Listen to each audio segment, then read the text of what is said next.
et bonjour Carl Olive. Sonia Mabrouk, bonjour, merci pour l'invitation. Et merci de votre présence. Vous êtes député Renaissance des Yvelines, vous avez été maire de la ville de Poissy. Carl Olive, dans l'actualité, cette violente agression d'une collégienne de 14 ans à Montpellier qui est sortie du coma après avoir été rouée de coups par 3 mineurs. Ce sont ces agresseurs présumés. La mère accuse l'école de ne pas avoir réagi. Bien sûr, une enquête est en cours. On va donc faire attention. Malgré tout, je voudrais vous faire écouter les propos de la mère au sujet de sa fille.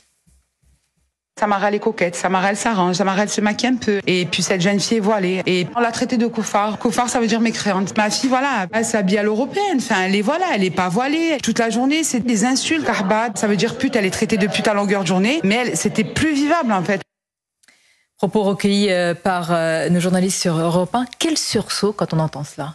Bon, d'abord le soutien à la famille, à cette demoiselle, parce que c'est inadmissible. Une enquête est en cours et j'entends bien que, y compris les mineurs, soient sévèrement punis. De façon sous-jacente, Sonia Mabrouk, il y a le sujet de la laïcité. La laïcité, toute la laïcité, rien que la laïcité. Dans les écoles, dans les collèges, comme c'est le cas ici à Montpellier, comme dans les enceintes sportives. C'est pas pour rien, comme à Poissy, mais comme ailleurs. Dès 2015, on a mis en place une charte de la laïcité.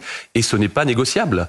Il n'y a pas de sujet par rapport à cela. Ce sont des mots, la laïcité, c'est la panacée aujourd'hui. On a l'impression que c'est un bouclier personnel. Non, c'est pas des mots. Il y en a beaucoup qui en parlent, mais il faut mettre des actes en face des mots. Et là, il faut effectivement se poser les bonnes questions. Mais au-delà de ça, on voit bien la fracture de la société dans tous les secteurs. Et moi, j'appelle au dialogue interculturel, au dialogue entre les religions, parce que ça me paraît très important. Et je reste à ma place. C'est ce qu'on a fait à Poissy, tous les 3 mois.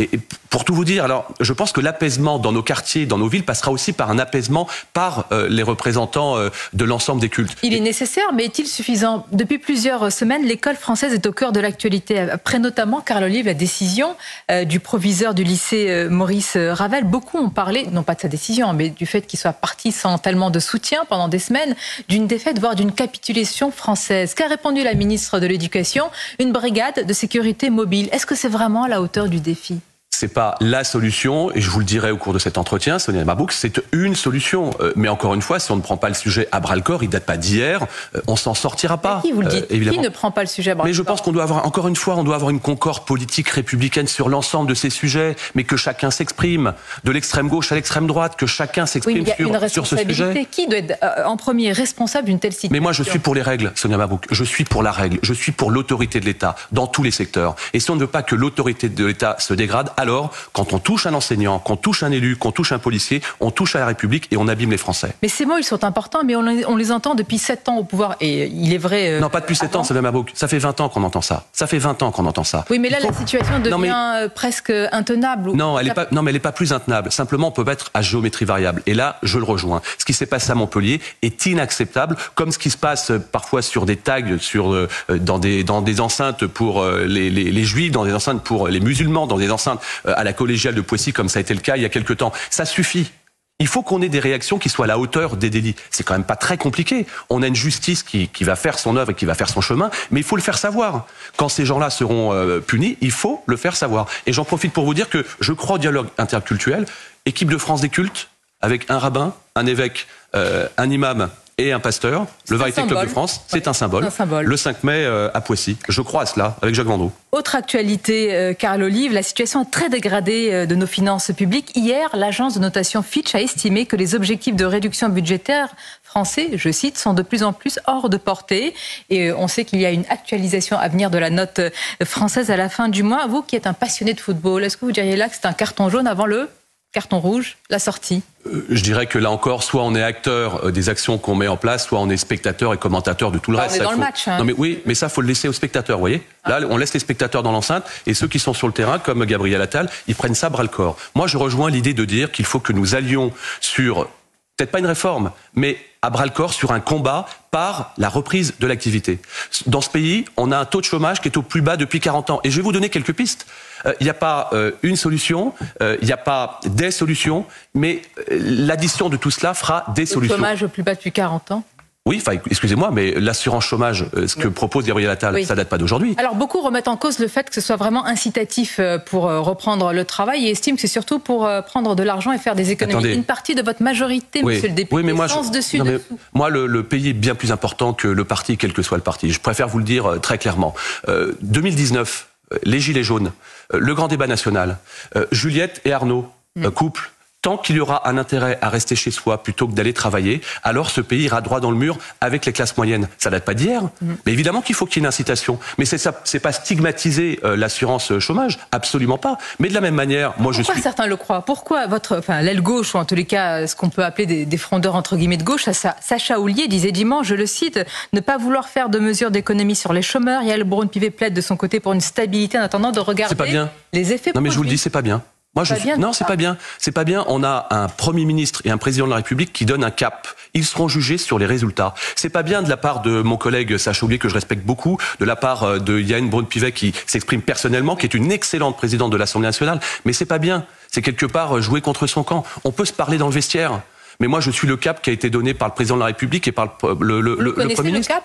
Vous voyez un cap budgétaire très clair? Bien sûr, je vois un cap. Là, c'est plutôt la grande confusion. Mais Sonia Mabrouk, on sera jugé sur les résultats. On ne sait pas sur quoi on voit. Ce que je note quand même, c'est que depuis 40 ans, encore une fois, le chômage est au plus bas, qu'on a encore aujourd'hui des entreprises qui ne cessent de manquer de recrutement. Donc il y a des solutions. Mais de la même manière, je veux aussi que ces entreprises qui ont pu bénéficier d'aides colossales de l'État au cours du quoi qu'il en coûte puissent être rattrapées par la patrouille. Ça a été le cas avec les laboratoires. Ouais. Donc effectivement qu'il y a des super profits.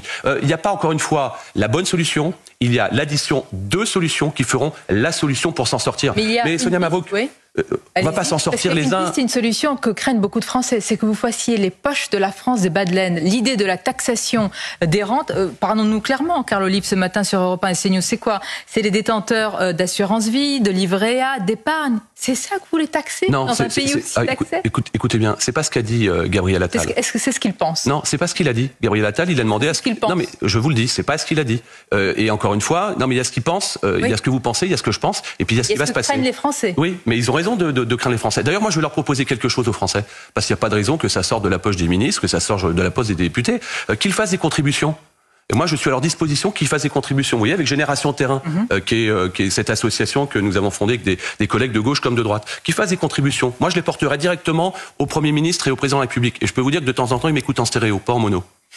Gabriel Attal, en tout cas, il est très écouté, mais en tout cas, il est seul en scène plutôt à l'Assemblée. Et désormais, il prend à son compte toutes les questions au gouvernement. Certains, caricaturent cela en show du Premier ministre, sa volonté de capter, accaparer la lumière. Vous dites très bien, il faut que ce soit lui qui, à la fois, prenne, toutes les critiques et puis réponde aux questions.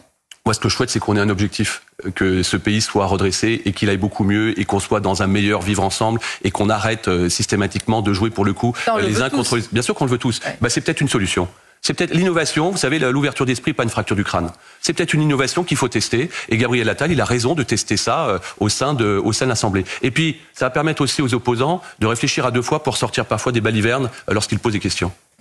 Ça peut arriver parfois aussi à des ministres, à des porte-parole de gouvernement de se tromper sur des sujets importants. Et je suis bien placé pour le savoir parce que ça m'arrive également. Mais vous savez, il y a que ceux qui tirent jamais les pénaltys qui les ratent jamais. Vous voyez, ça, ils ont des bonnes statistiques. Alors, vous parlez de pénalty, vous parlez de sport. Parlons-en, Carl Olive, parce que vous avez présenté avec une autre députée, Claudia Rouault, qui est socialiste, vos conclusions suite à une mission flash sur l'activité sportive au travail. Alors, ça concerne beaucoup de monde qui nous regarde ce matin. Un enjeu de santé publique, dites-vous. Comment on peut articuler aujourd'hui sport et justement vie au travail? Est-ce qu'il y a une piste emblématique? D'abord, je vais vous dire ici, Sonia Mabrouk, qu'on dit souvent que faire du sport, c'est bon pour la santé. Le sujet, c'est que ne pas faire de sport, c'est un danger pour la société. Il y a 94% aujourd'hui dans ce pays de personnes qui sont considérées comme sédentaires, alors qu'elles font 1 à 2 heures d'activité par semaine de sport. Quand vous passez 8 heures sur un bureau, vous pouvez faire 2 heures de sport, vous êtes considéré comme sédentaire. Une femme sur 5 cumule la sédentarité et l'inactivité sportive. Ça, c'est juste pas possible. 95% des arrêts de travail sont dus aux troubles, ce qu'on appelle troubles musculo-squelettiques. Et donc, il y a des questions à se poser. C'est les questions que nous sommes posées avec ma formidable collègue députée Claudia Rouault pendant 3 mois. 60 acteurs de terrain entendus. Moi, je vous dis acteurs de terrain parce que c'est validé par le terrain. Alors, qu'est-ce qu'on peut proposer?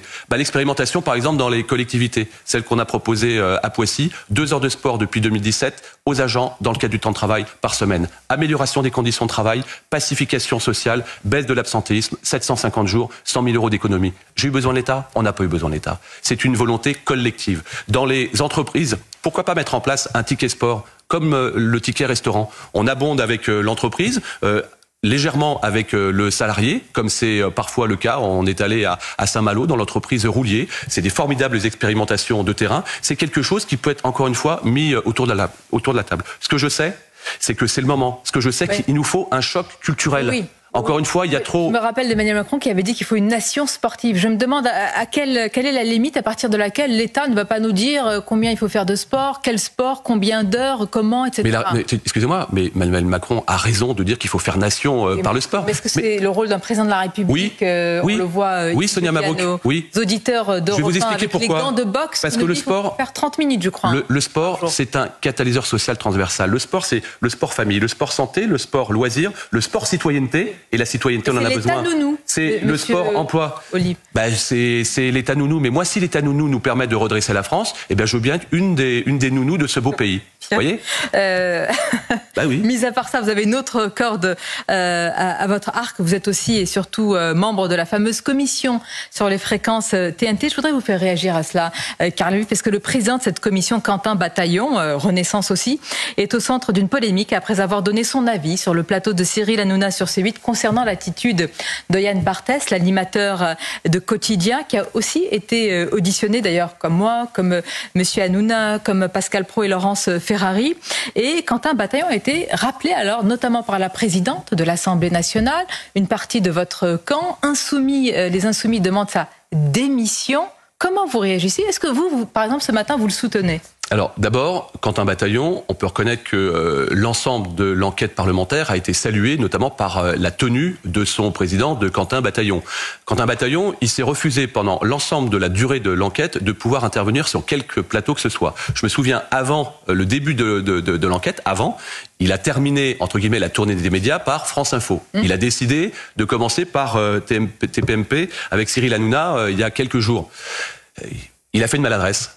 En s'en prenant directement et personnellement à Yann Barthès. Quentin Bataillon, il a fait une maladresse. C'était inutile et je pense que ça a dépassé sa pensée. Est-ce que la polémique est à la hauteur de la maladresse? Moi, je pense, demander sa démission. Je vais vous dire. La présidente, je voudrais citer, de l'Assemblée nationale qui appelle au discernement et à la réserve. D'ailleurs, à la fois le président et le rapporteur. Est-ce que vous trouvez aussi, par exemple, que le rapporteur fait preuve de discernement? D'abord, je vais donner une suggestion à Quentin Bataillon. C'est de s'excuser et de proposer à Yann Barthès de l'accueillir sur son plateau quotidien. Ce serait une belle marque fair play. Mais je dirais que c'est le pluralisme. En fait, Monsieur Bataillon va sur le plateau, il est... Mais je vais vous dire, moi j'ai vécu ce que c'est un lynchage en race campagne à l'époque où j'ai fait la tribune sur JDD.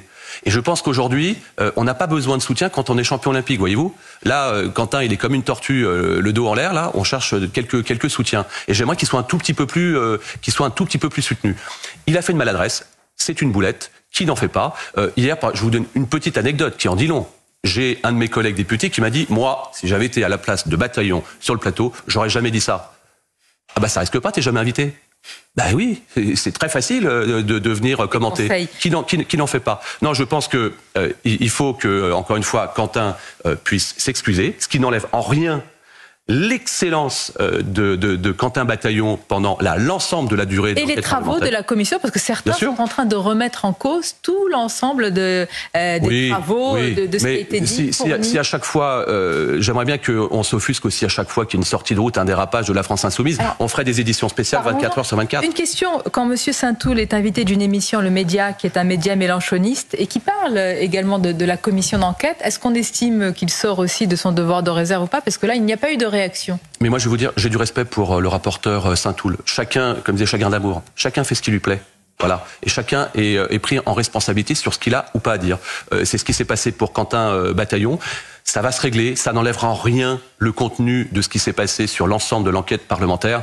Écoutez, il y a suffisamment de problèmes dans ce pays. Moi, j'ai une pensée pour, vous voyez, dans Lyon, en ce moment-là, ils sont pas en train de se demander si il faut régulariser, faire démissionner Quentin Bataillon. Ils veulent savoir comment ça se passe pour sortir, justement, c'est le cas de le dire, la tête de l'eau. Monsieur le député Carl Olive, merci à vous. C'était votre grande interview. Je vous dis à très bientôt. Merci Sonia Mabrouk.